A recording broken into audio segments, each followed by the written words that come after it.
तो doctor Vinita, slip disc की समस्या जब होती है तो अक्सर लोग उसे भाप ही नहीं पाते, लेकिन इस समस्या को कंफर्म करना हो तो स्लिप डिस्क के मेडिकल टेस्ट कौन कौन से हैं, ये हमारे दर्शकों को आप जरूर समझाएंगे। एक्सरे एक्सरे में एक्यूट स्टेजेस में कुछ फाइंडिंग्स नहीं आती है, बट क्रॉनिक स्टेजेस में डिस्क हाइट रिड्यूस हो जाती है। MRI is the first choice of investigation in slip disc cases. CT scan, NCV and EMG, to see कि नर्व्स पे कितना प्रेशर है और मसल्स में वीकनेस कितनी हुई है। अच्छा, तो डॉक्टर विनीता, देखा गया है जब किसी को स्लिप डिस्क हो जाती है तो लोग मतलब कभी खुद भी चले जाते हैं एमआरआई कराने के लिए, तो पूरा उसमें खर्चा भी बहुत ज्यादा आता है, एक्सपेंसिव बहुत होता है। तो पर्टिकुलर स्लिप डिस्क की क्या कोई अलग सेक्शन होता है, जैसे L5, L2 इस टाइप का, तो वो किस एरिया में ज्यादा स्लिप डिस्क की प्रॉब्लम होती है? सम स्लिप डिस्क सबसे कॉमन है लंबर रीजन में, L4 एंड L5 रीजन में, क्योंकि वो काफी मोबाइल जॉइंट होता है, इस वजह से वहां सबसे ज्यादा उस डिस्क मतलब उस रीजन में सबसे ज्यादा देखा गया स्लिप डिस्क। अच्छा अच्छा, एक सवाल भी है जो काफी सारे लोग जानना चाहते हैं कि जो स्पाइन हमारी होती है वो सर्वाइकल अगर किसी को होता है, क्या लाइफ में उसको स्लिप डिस्क भी हो सकती है? जी बिल्कुल। अच्छा, ये जरूरी है कि कभी हो सकता है, पर कब मतलब कितने लोगों को नहीं भी हो सकता है, इसका क्या कारण है? क्या कोई मतलब मोटापा भी इसका कारण हो सकता है? जी, ओबेसिटी डेफिनेटली एक रीजन होता है स्लिप डिस्क का, वन ऑफ द कॉजेज है, क्योंकि जितना वेट ज्यादा होगा स्पाइन पे, जितना लोड ज्यादा आएगा उतना ही स्पाइन का वेयर एंड टेयर ज्यादा होगा, डिस्क का वेयर एंड टेयर ज्यादा होगा।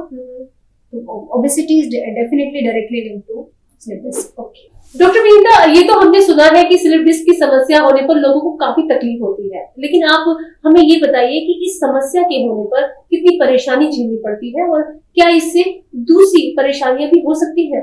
पेशेंट को उठने बैठने में प्रॉब्लम होती है, ज्यादा देर खड़े नहीं हो पाते, उनको सोने में प्रॉब्लम होती है, बहुत पेशेंट्स की नींद डिस्टर्ब होती है। तो जब किसी की नींद डिस्टर्ब होगी तो सारे एरियाज ऑफ लाइफ अफेक्ट होने शुरू हो जाते हैं। सो अगर ज्यादा टाइम हो गया है परेशानी को, तो वो फिजिकल हेल्थ से लेके mental health, emotional health, social health, सारी ही लाइफ के स्टेजेस, सारे ही लाइफ के एरियाज अफेक्ट होने शुरू हो जाते हैं, क्योंकि पेशेंट सोशलाइज नहीं होता। जब सोशलाइज नहीं होते तो वो मेंटली बहुत लो हो जाते हैं और स्ट्रेस में रहते हैं, इवन डिप्रेशन में चले जाते हैं, क्योंकि जब इंसान सो नहीं पाएगा तो वो कैसे अपने दिनचर्या में अच्छे से काम कर सकता है।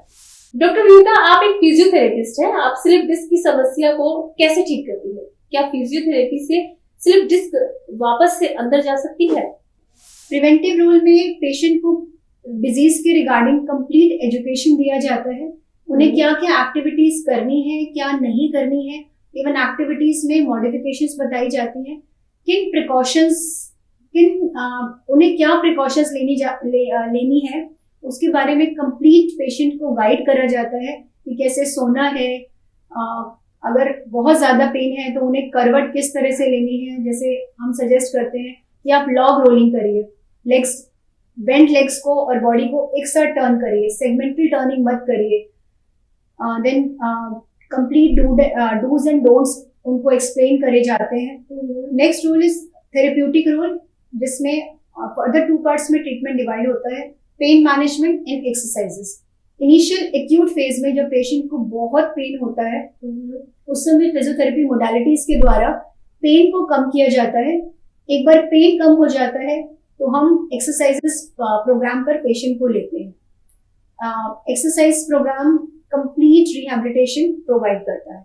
Actually pain is just a symptom, pain एक अलार्म है कि बॉडी के साथ कुछ गलत हुआ है, कुछ गड़बड़ है, और उस पेन को पेन का कंप्लीट क्योर, कंप्लीट ट्रीटमेंट नहीं देता है। जैसे हम मेडिसिन लेते हैं, मेडिसिन से पेन तो कम हो जाएगा लेकिन रूट कॉज वही एग्जिस्ट करता है। So basically physiotherapy root cause level पे वर्क करती है। अक्सर देखा गया है पेशेंट्स का पेन जब खत्म हो जाता है तो वो अपने नॉर्मल रूटीन पर आ जाते हैं, एक्सरसाइज नहीं करते हैं या फिर कुछ दिन एक्सरसाइज करके छोड़ देते हैं। So, ऐसे पेशेंट्स बहुत हाई रिस्क पे होते हैं दोबारा स्लिप डिस्क के एक्यूट एपिसोड के। डॉक्टर विनीता, स्लिप डिस्क की समस्या से रीढ़ की हड्डी पर क्या प्रभाव पड़ता है? क्या स्लिप डिस्क ठीक होने के बाद रीढ़ की हड्डी पर कोई असर रह जाता है? ये आप हमारे दर्शकों को बताइए। स्लिप डिस्क होने पर जो आसपास की नसें हैं उन पे दबाव आ सकता है। जब नसों पे दबाव होता है तो वो नसें जो मसल्स को सप्लाई करती हैं वो वीक हो जाती हैं।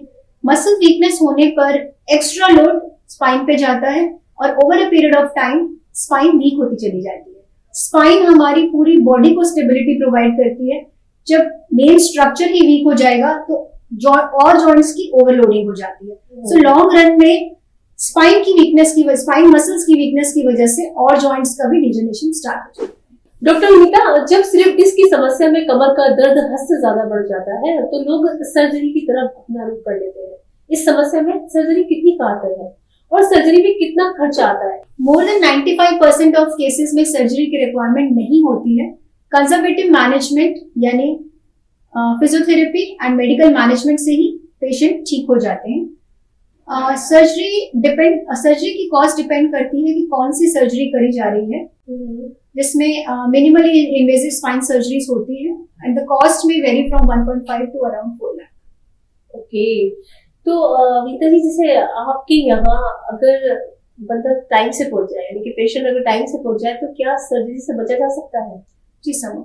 सर्जरी के बेसिकली कुछ रेड फ्लैग्स होते हैं। जब वो प्रेजेंट होते हैं, सर्जरी खाली उन्हीं केसेस में इंडिकेटेड होती है, जैसे sudden onset of severe weakness, bowel या ब्लैडर पे कंट्रोल ना होना, दैट इज यूरिन या मोशन का कंट्रोल नहीं होना, and saddle anaesthesia, that is anal region में सेंसेशन नहीं फील होती है।